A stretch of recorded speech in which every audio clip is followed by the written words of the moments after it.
Ministra, le quiero hacer una consulta. ¿Qué puede hacer la comunidad internacional para resolver no solamente este caso de la embajada argentina, del gendarme argentino, pero también de la democracia venezolana? Edmundo González se reunió con Javier Milei en Buenos Aires. ¿Qué solicita? ¿Qué pueden hacer ustedes y qué más puede hacer la comunidad internacional? Bueno, es una muy buena pregunta y la respuesta es una respuesta triste porque las organizaciones se han convertido en organizaciones muy burocráticas que hacen declaraciones, pero que no tienen ningún enforcement, ninguna capacidad de realizar acciones que permitan cambiar esta situación. Esto nos pone a nosotros, siendo además un país mediano, como es la Argentina, un país que intenta resolver los temas dentro de lo que es el Estado de Derecho. En consecuencia, nuestras capacidades son bajas, los organismos internacionales hacen declaracionismo y nada más, y no hay mecanismos para entrar, digamos, con el Estado de Derecho a un Estado dictatorial. Entonces, nos encontramos en una situación de enorme impotencia, porque quizás algo que podríamos hacer es que todos los países que tenemos personas en estas circunstancias, que son más de 160, tal cual lo dijo Maduro, pudiésemos hacer una alianza y entre todos tomar medidas concretas en contra de Venezuela hasta que larguen a los ciudadanos de nuestros países.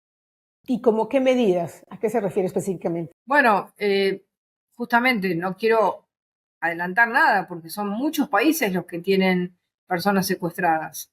Entonces, debería hacerse una alianza de los países con personas secuestradas para tratar de unir fuerzas, porque, como le dije, nuestra capacidad de negociación es menor. En el caso de Estados Unidos, ellos tenían un lavador de dinero y lo canjearon por 10. Nosotros estamos pensando soluciones, salidas, y no nos surge fácilmente qué hacer.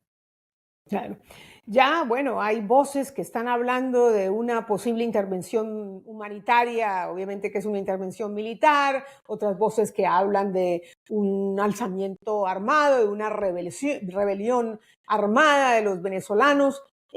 ¿Son esas opciones viables para el gobierno de Javier Milei? Mire, nada armado es bueno, ¿no? Nosotros buscamos la vía de la negociación y de la paz. Eh, y por otro lado, digamos, volver a intervenciones armadas no son buenas las experiencias, así que no es el camino que estamos pensando. Ministra, entrando ya a temas internos de la Argentina, uno que tiene que ver un poco con esta situación del gendarme Gallo, ¿cuál es su relación con la vicepresidenta argentina, Victoria Villarruel? Bueno, ella está en este momento trabajando como vicepresidenta, es la quien dirige el Senado.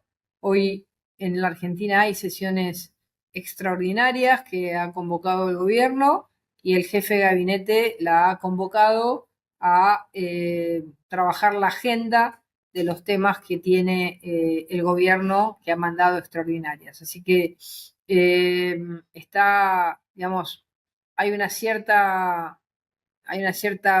distancia o enfriamiento, pero en el último tiempo ha sido convocada para sacar estas leyes tan importantes que hemos mandado a extraordinarias. O sea que, digamos, este cruce que tuvieron en redes sociales en torno al viaje de Gallo a Venezuela, del gendarme, eh, causó una ruptura entre ustedes dos. Bueno, porque, digamos, la vicepresidenta dijo algo que no es así.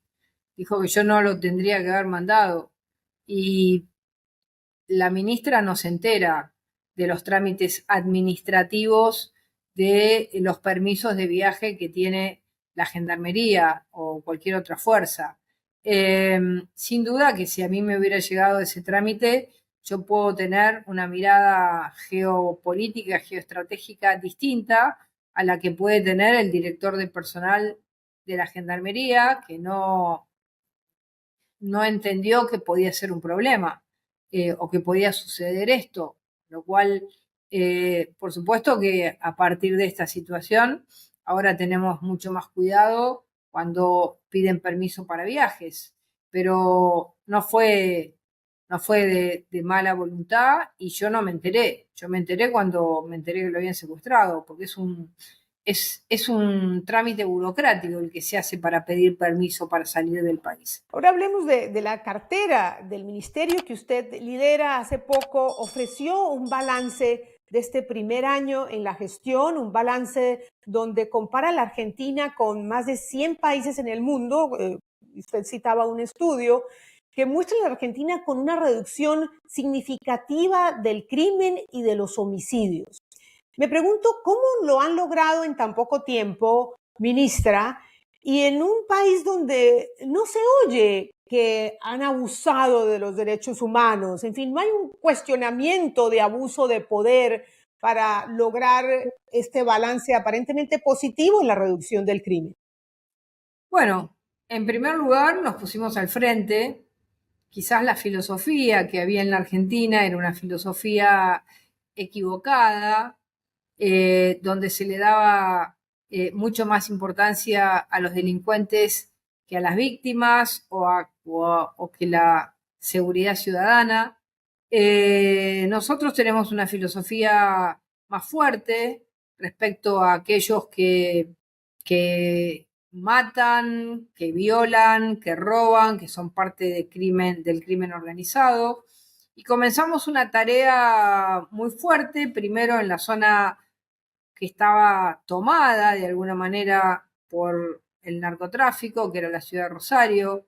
Ahí hicimos una entrada de las fuerzas federales, que son las que dirige el Ministerio de la Nación, con el gobierno provincial, y logramos una reducción del 65% de los homicidios en Rosario,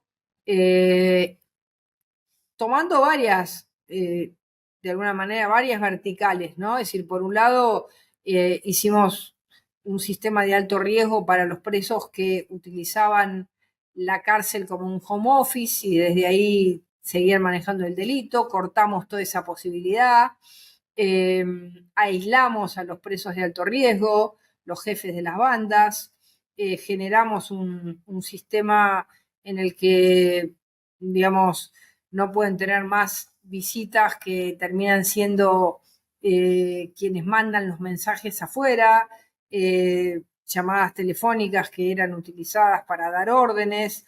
Bueno, hicimos un cambio muy importante en las cárceles, eso fue muy importante. También saturamos los barrios más complejos, donde había un crimen, 3 o 4 crímenes cada día, y realmente bajamos la tasa de homicidios. Hoy Argentina es el país con menos homicidios de toda América del Sur, y el segundo en América Latina, porque el primero es El Salvador, que tiene una tasa más baja, pero estamos también en el camino de seguir reduciendo los homicidios con un plan que llamamos 90-10. El 90% de los homicidios se cometen en el 10% de nuestro territorio, es decir, zonas urbanas, zonas con densidad poblacional, las zonas que forman los conurbanos de las ciudades más importantes. Así que ahí estamos trabajando para evitar estas muertes. Y ahora se está discutiendo en el Senado de la Nación una ley contra el crimen organizado que llamamos antimafia, porque tomamos un poco el ejemplo de la ley antimafia italiana y también de la ley RICO americana. ¿Y qué herramientas nuevas les va a conceder esta ley de ser aprobada para atacar el crimen en este 10% del territorio?